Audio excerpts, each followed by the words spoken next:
ऋषभ पंत क्या विराट कोहली और शुभमन गिल के आगे ज्यादा खतरनाक है? ऐसा कहना कौन से प्लेयर का है, ये मैं आपको बताऊंगी। और हम ये भी जानने की कोशिश करेंगे कि सेकंड टेस्ट मैच जो कानपुर में खेला जाएगा उसके पिचेस कैसे होंगे और कैसे हालात रहे थे टीम इंडिया के जब आखिरी बार कानपुर में खेली थी। उसके साथ साथ मैं आपको ये भी बता दूंगी कि पाकिस्तान क्यों जसप्रीत बुमराह का दीवाना हुआ है, और हम ये भी जान लेंगे कि कौन से स्टार प्लेयर हैं बांग्लादेश के जो सेकंड टेस्ट में हो सकता है खेलते हुए नजर नहीं आए।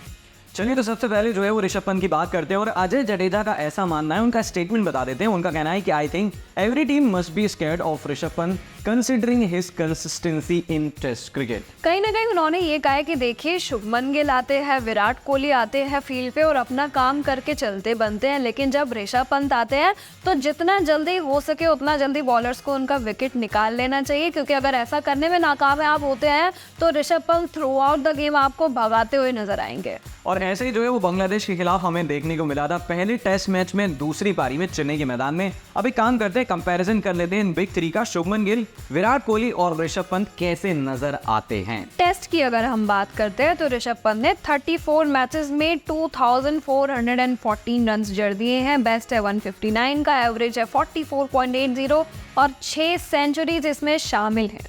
शुभमन गिल की आगे बात करते हैं। 26 मैचों में 1611 रन, 128 बेस्ट, 37 का एवरेज है। हालांकि एवरेज और थोड़ा भी आपको बढ़ता हुआ नजर आएगा। 5 ऑलरेडी टेस्ट सेंचुरी हैं। अब कोहली का जो है यहाँ पर 114 मैच हैं, 8871 रन है, 48 का एवरेज है, जो कुछ समय पहले तक 50 का हुआ करता था। तो यहाँ पर कोहली की परफॉर्मेंस अगर नहीं आ रही है उर्विका, तो पंत और गिल चल रहे हैं और अगले सुपरस्टार ये दोनों हो सकते हैं। बिल्कुल हो सकते हैं। और कहीं ना कहीं हमने शतक की बात यहाँ पे करी तो 6, यानी अभी ऋषभ पंत इक्वल है महेंद्र सिंह धोनी के। आने वाले टाइम में अगर एक शतक और हमें देखने को मिल जाए तो आगे निकल जाएंगे उनसे। आगे बढ़ते हैं। अजय जडेजा ने जो है और भी कई सारी बातें कही है ऋषभ पंत को लेके। उनका मानना है कि ऋषभ पंत जो है अपने आप को लेके काफ़ी कॉन्फिडेंट रहते हैं और कभी भी खुद पे डाउट नहीं करते, और ये एक ऐसी क्वालिटी है उनकी जिसकी वजह से वो अच्छा खेलने में हमेशा कामयाब होते हैं। उन्होंने एक पॉइंट और उठाया। उन्होंने कहा है कि जब उनका एक्सीडेंट नहीं हुआ था तब भी वो उसी तरह से खेलते थे। आज एक्सीडेंट होकर वो रिकवर होकर मैदान में लौट चुके हैं, तब भी वैसे ही खेलते हैं। क्विक रिएक्शन और देख लेते हैं कि अश्विन जो है वो पंत को लेकर क्या कह रहे हैं। देखिए, उनका कहना है कि ऋषभ की फॉर्म और ऋषभ की एबिलिटी को लेके शुरुआत से लेकर एक्सीडेंट से पहले की बात हो या फिर अब की बात हो, कभी भी सवाल किया ही नहीं गया, और ये आपको उनकी परफॉर्मेंस में साफ साफ देखने को मिल जाता है। और वो ये भी कह रहे हैं कि बहुत ही ज़्यादा पंत एंटरटेनिंग है, और एंटरटेनिंग तो क्यों है, तो वो आप इंसिडेंट कई बार देख लेते हैं। अब चलिए आगे बढ़ते हैं और कानपुर टेस्ट मैच की बात करते हैं। यहाँ पर पिच कैसी होने वाली है? देखिए, यहाँ पे पिचेस की अगर हम बात करते हैं तो खबरों के हिसाब से, रिपोर्ट्स के हिसाब से कहा जा रहा है कि ये फ्लैटर होंगे और बाउंस जो है लोअर रहेगा, और जैसे जैसे गेम आगे बढ़ता जाएगा वैसे वैसे और ज़्यादा लोअर होता हुआ नजर आएगा। यानी कि वो चेन्नई के मैदान की बात करें तो वहाँ पर जो स्पिन थी वो ज़्यादा कामयाब उतनी नहीं थी, फास्ट बॉलिंग जो है वो ज़्यादा सक्सेसफुल रही थी। लेकिन कानपुर में आपको कुलदीप यादव नजर आ सकते हैं, और पिच जहाँ तक बात है अगर स्लोअर रहती है तो मैं आपको एक दिन में जो है ना वो 8-10 विकेट गिरते हुए ज़रूर नजर आएंगे। और आगे बढ़े, अगर हम कानपुर में टीम इंडिया के हालात कैसे रहे थे, लास्ट टाइम खेली थी 2021 में न्यूजीलैंड के खिलाफ, जहाँ पे अजिंक्य रहाणे कैप्टन थे, और यहाँ पे ना तो विराट कोहली और ना ही रोहित शर्मा ने पार्टिसिपेट किया था। उसके बावजूद शुभमन गिल ने जो है 50 लगाई थी। डेब्यू श्रेयस अय्यर ने किया था, जिन्होंने जो है 100 मार के मैन ऑफ द मैच अपने नाम किया था।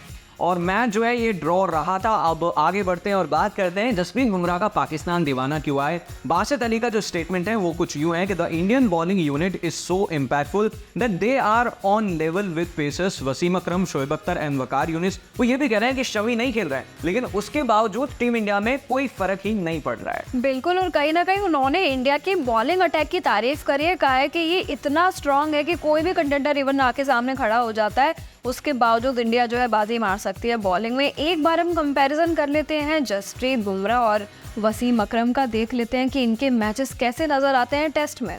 बिल्कुल, अगर हम तीन लेजेंड्स का बुमराह से कंपैरिजन करें, बुमराह ने सिर्फ 37 मैच खेले, 164 विकेट यहाँ पर लिए हैं, 27 रन देकर 6 बेस्ट है। और अगर हम वसीम अकरम की सबसे पहले बात करें, 104 मैच में 414 विकेट इन्होंने लिए और 119 रन देकर 7 विकेट इनका बेस्ट है। वही वकार यूनुस और शोएब मलिक की अगर हम बात करते हैं तो देखिए यहाँ पे 87 मैचेस इन्होंने खेले, वही शोएब ने 46 मैचेस खेले हैं। विकेट्स की अगर हम बात करते हैं 373 विकेट्स है वकार यूनुस के नाम, 178 विकेट्स है शोएब के नाम। तो कहीं ना कहीं स्टैट्स भी दिखा रहे हैं कि किस तरीके से हर एक अपनी जगह पे बंदा लेजेंड है।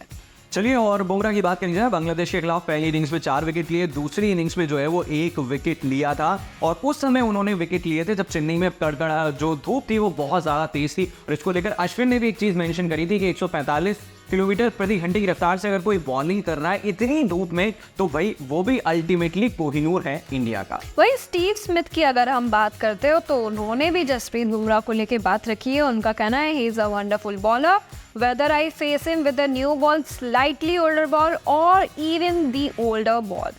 चलिए तो यहाँ पर जो है वो चाहे स्टीव स्मिथ हो ऑस्ट्रेलिया से, चाहे पाकिस्तान से बासित अली हो, सब जो है वो बुमराह के फैन होते हुए नजर आ रहे हैं। और बात अगर बांग्लादेश की करी जाए तो शाकिब उल हसन जो है इंजरी के चलते शायद हमें खेलते हुए नजर ना आए सेकंड मैच में। बाकी मैच में क्या होने वाला है आपको क्या लगता है, आप कमेंट करके बता सकते हैं कि क्या विराट कोहली सेंचुरी मारते हुए नजर आ सकते हैं, क्या शुभमन गिल अपनी जो फॉर्म है उसको बरकरार रख पाएंगे, ऋषभ पंत भी क्या हमें फिर से सेंचुरी जड़ते हुए नजर आएंगे, यशस्वी जायसवाल रिदम में बैक कर पाएंगे या नहीं, आपको क्या लगता है आप कमेंट करके बता सकते हैं। ये वीडियो आपको पसंद आई हो तो इसे लाइक एंड शेयर करें, हमारे चैनल को सब्सक्राइब करें।